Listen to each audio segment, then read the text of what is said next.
What's up, guys? Today we are going to talk about Wing Chun versus Jeet Kune Do. How did Bruce Lee influence this style of Kung Fu? Let's get into it. So, when most people think of Bruce Lee, they think of someone who invented a style called Jeet Kune Do, which literally translates into English as the way of the intercepting fist. But the truth is, that was just a small part of Bruce Lee's story. You see, growing up in China, Bruce Lee studied under many different teachers and learned many different styles of Kung Fu. He started with Wing Chun, learning from his teacher Yip Man for several years. After moving to the States, he continued to study various martial arts, eventually developing his own style that he called Jeet Kune Do. However, after teaching Jeet Kune Do for a few years, he stopped teaching it and went back to Wing Chun, which he continued to practice until his death.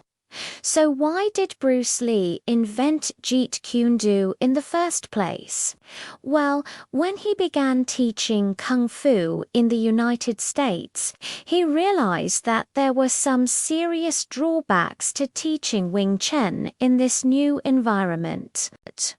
For example, in a traditional Chinese system, a student would train for years to learn all of their teacher's secrets. And if the student was a good student, then the teacher would pass on all of their knowledge. However, this was not only impossible in America due to the time constraints, but also because Bruce Lee had several different teachers in China who had taught him different styles of Kung Fu, so he wanted to synthesize all of these teachings into one system that could be taught in a relatively short amount of time. In other words, he needed to create a style that was easy to learn, yet very effective in a real fight. Now, although Wing Chun was perfect for Bruce Lee during his youth in China, he realized that it wasn't ideal for fighting outside of China. You see, Wing Chun is primarily an empty hand system, whereas most other styles of Kung Fu had weapon training as well. Also, Wing Chun is more internal, focusing on relaxation and sensitivity, whereas most other Chinese styles are more external. Now, this isn't to say that Wing Chun is not effective in a real fight, because it certainly is. But it's important to remember that Bruce Lee was trying to develop a system that could be easily learned by anyone in a short amount of time, and Wing Chun didn't really fit that bill.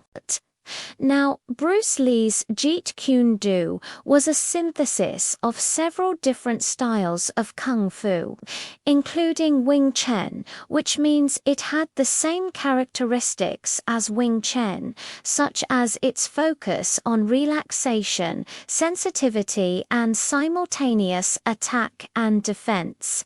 But it also incorporated techniques from other styles, such as Shaolin Kung Fu and Tai Chi. Although Bruce Lee was heavily influenced by Wing Chun, he wasn't exactly teaching Wing Chun when he taught Jeet Kune Do. Instead, he was teaching a style that was inspired by Wing Chun. This is why there are many similarities between the two, but also some differences. For example, in Wing Chun, there are only 3 basic handworks: the Tan Sao, the Dai Sao, and the Fox Sao. Whereas in Jeet Kune Do, there are 6 basic handworks, including those 3. But also the SAO Shui Sao, the Jinkoku Sao, the Shui Sao, and the Chu Sao.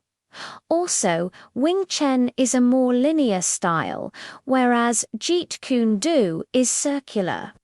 This allows for more range of motion and can be used to attack from more angles. As you can see, although Jeet Kune Do was heavily influenced by Wing Chun, it is not Wing Chun. Some people have even tried to claim that Wing Chun and Jeet Kune Do are the same thing, but this simply isn't true. They are similar in some aspects, but different in others. So, what do you think? Did you learn something new? Have you ever seen the differences between Wing Chun and Jeet Kune Do before? Let us know in the comments below. And don't forget to like, share, and subscribe. Thanks for watching.